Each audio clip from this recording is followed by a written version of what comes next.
What's going on, guys? GRIEZMANN here and welcome to a brand new video. Welcome to your daily dose of transfer gossip. And today is going to be Thursday the 4th of July. Got confirmed news to go through as well as the rumours. So just before we get started, if you could do that good stuff by leaving a like rating, press the subscribe button if you're new, and press the bell notification next to it so you never miss an upload. Yes, this episode will be down below in the description box, and current schedule every day at 8 AM UK time, it's a new transfer episode. And finally, in the comment section below, I'm going to put a picture of some old football boots on the screen. Now, in the comments, what player comes to mind when you first see those? Right, let's jump into the confirmed deals. And first up, we've got the Swiss midfielder Barami. He's gone to FC Sion from Udinese as a free transfer.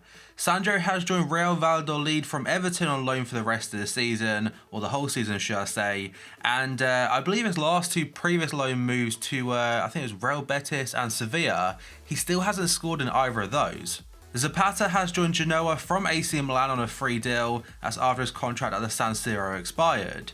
Zé Luiz has joined FC Porto from Spartak Moscow in Russia at a fee of around 8.5 million euros. Former Man City and also Barcelona midfielder Yaya Touré is up next, and a few months ago apparently he had retired, but it's not true. He's now joined a new club in the second tier of Chinese football. I'm probably going to absolutely butcher this name, so apologies, but my guess is Qingdao Huanghai. Again, sorry if I said that wrong, but it was a free transfer after he left Olympiacos back in December. And people are bringing up this quote from a couple of years ago from Yaya Touré, where he said that he won't be going to China because he doesn't want to play football for money. Stefano Sensi has joined Inter Milan from Sassuolo, and it's a loan deal with a €5 million fee, but there is an option to buy as well for Inter Milan worth €25 million if they decide to take that up. Felipe is a transfer that was announced back in May, but Atletico confirmed yesterday he's joined from FC Porto now. It's all official. He signed a 3-year contract and it's a fee of €20 million. So the agreement was made back in May, or maybe even the beginning of June, but they see him as a Godin replacement. And Godin's gone to Inter on a free deal, which I think for him is a very good move, and for Inter, also a great bit of business. Next up, we've got Thiago Mendes. He's joined Lyon from Lille at a €25 million fee. They view him as the replacement for the outgoing Ndombele, who joined Tottenham for a club record fee, and they spent quite a bit of money to get Mendes in, but I think it's a very good replacement. Newly promoted Sheffield United have confirmed that Ravel Morrison is in training with the club, and there's a view to a possible move. It would be a free transfer because currently he hasn't got a club, and his last team was in Sweden. And he has played for a fair amount of clubs since 2015. Looking at it, he's been at Lazio, QPR, Atlas in Mexico, and Östersund. Again, sorry if I said that wrong. That is his recent team. And next up, one that could be confirmed by now is going to be Ayoze Perez. According to pretty much every single outlet, Newcastle have agreed a fee of £30 million with Leicester for the sale of the Spaniard. The player does need to have his medical and agree personal terms, but like I just mentioned, it could have well be done by now, and he spent the last 24 hours in Leicester to finalise the move. And Sky Sports are saying Leicester City's negotiations with Monaco over a deal for Yuri Tielemans are progressing well. The Belgian midfielder is very keen on a permanent move to the club, and there is interest there from United as well. And fair play to Leicester, they are assembling a very good squad for next season. They have a very good mix of experienced players like Jamie Vardy, alongside young players coming up, like, for example, James Maddison. And next up, according to Corriere dello Sport, they're saying Boca Juniors president says the club will not stand in striker Dario Benedetto's way if an offer comes in from Europe. That's as long as he can be replaced. The outlet claims that 2 European clubs want to sign him, Roma and Marseille. Roma are trying to replace Edin Dzeko, who's likely to go to Inter Milan, and Marseille are trying to replace Mario Balotelli, who's now a free agent. And next up, a very short one from Damasio. He has said Benfica and Porto are interested in Mattia Perin, but the Juventus goalkeeper would prefer to stay in Italy. Gianluigi Buffon's coming in to replace him essentially as a number 2 behind Wojciech Szczesny, and after a year playing for Juventus, he's won a Scudetto, he's now ready to move on.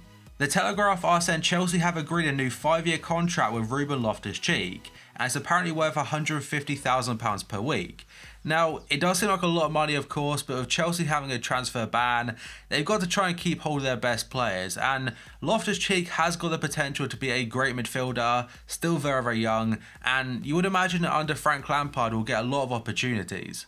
DiMarzio is a source for this one yet again, and he is saying that Inter Milan have expressed their interest in signing Manchester United defender Matteo Darmian.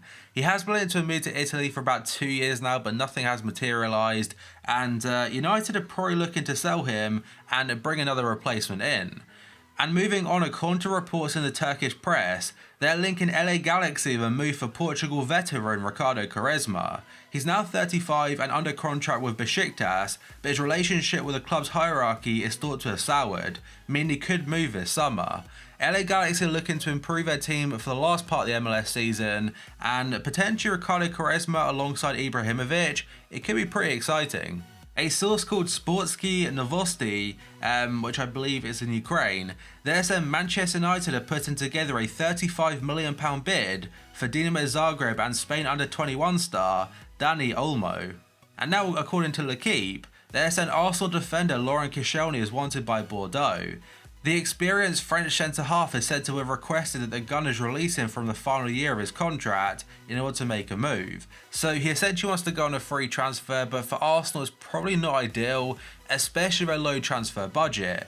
A couple weeks ago he was in to move to Bayer Leverkusen and Borussia Dortmund, but as of right now Bordeaux are favourites.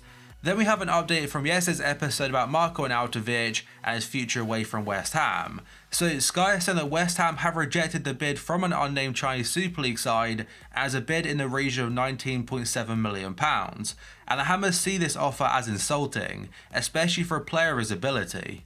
And one of Arnautovic's family members has said publicly about how West Ham aren't really treating the situation correctly and they should allow him to move on. And now, according to Gianluca DiMarzio again, he has said Monaco are looking to yet again bring a player in from Italy. The French side are in contact with Roma regarding Steven Nzonzi. The 30-year-old midfielder arrived in the Italian capital only last summer, but could already be on his way out. It doesn't mention how much it cost them, but for Monaco, their main plan for next season is definitely to improve and forget about the awful campaign that's just been. And next up, according to Sport, they're saying Barcelona midfielder Felipe Coutinho has agreed to join Paris Saint-Germain this summer. The Brazil international's move to Parc des Princes will help facilitate Neymar's transfer in the opposite direction. PSG have requested a player be used as part of a deal that will see Neymar return to the Camp Nou after 2 years in France. I will talk about Neymar's potential move to Barca again in a couple minutes time, but that story was about Coutinho. And next up, according to L'Equipe, they're saying Manchester City are looking to sign Nathan Ake this summer, with Bournemouth wanting just £40 million for the defender. They see him as a good alternative to Harry Maguire, who I'll cover in literally just a second, and they do need to sign a Vincent Kompany replacement. But now moving on to Harry Maguire, who featured a lot yesterday because United put a £70 million bid in. Leicester rejected that offer, and now according to the Telegraph, Leicester have told United if they want to sign him, it will cost at least £90 million. That would make him the most expensive defender of all time by a fair amount of money really. It's £15 million above what Liverpool paid for Virgil van Dijk. Arsenal have made opening contacts for Nabil Fekir, but yet to concretely position themselves according to L'Equipe. A deal probably won't happen though if the Gunners don't sell Mesut Ozil. It would cost around €35 million to get a deal done, and the player has already rejected multiple proposals from Chinese Super League clubs. He wants to make a move to the Premier League, and as of right now, Arsenal are pretty much their only interest there. And like I mentioned a couple days ago, €35 million or £30 million in this current market, I don't think it's bad at all for a player like Nabil Fekir. DiMarzio is saying Sampdoria defender Anderson is set to sign for Lyon in the next 48 hours. It's for a fee of €25 million plus €5 million bonuses, and a couple weeks ago he was linked to a move to Arsenal. And now a very interesting one from Corriere dello Sport. They're saying Bayern Munich are now leading the race for Juventus' Joao Cancelo, moving ahead of Manchester City. There were reports suggesting City were struggling to work out a fee with Juventus, and Juve aren't really interested in cash plus Danilo. And maybe a move to Bayern Munich could be very good for him, because I know currently Joshua Kimmich is their main right back, but Kimmich is more of a centre midfielder really. Manchester United are refusing to negotiate with Real Madrid for the transfer of Paul Pogba. Madrid have tried to contact the club several times now, but received no reply. Pogba is not for sale, and that story is according to Marca in Spain. And the Daily Mail are saying that Real Madrid are eager to include Gareth Bale in any potential deal for their number one target, Paul Pogba. A huge story from ESPN is that Barca are in a great position now to be able to land both Antoine Griezmann and Neymar, even with financial fair play taken into account. Pretty much every outlet is saying Griezmann's move to Barca should be announced in the next couple of days at a fee of €120 million. And the Keep had a story saying that Neymar's dad met with Barcelona's representative Andre Curry last Saturday in Sao Paulo. Negotiations are ongoing and there are still a lot of things to sort, but it will get done. Now, if that is true, you imagine the future of Felipe Coutinho, Ousmane Dembele, maybe even Luis Suarez, it could all be up in the air.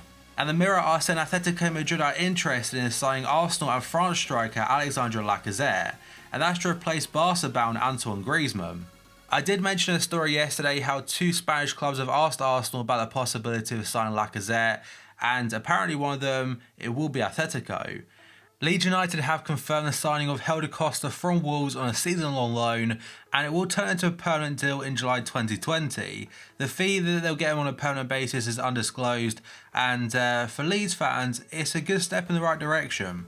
And the final one of the day is an official statement from Atletico Madrid confirming that Manchester City have activated the release clause of midfielder Rodri. It's €70 million, and of course them paying that, it means his contract with the club has been terminated. City have announced it or will announce it by the time this video goes live, and I'm not sure how long the contract will be, but I'll talk about that in a future episode. So I thought Rodri was going to be the last one of the episode, but it turns out no, there have been a fair few more confirmed deals, and one of them in particular is absolutely huge. So first up, we've got Hector Herrera. He's joined Atletico this time from FC Porto. It's a free transfer and he signed a 3-year contract.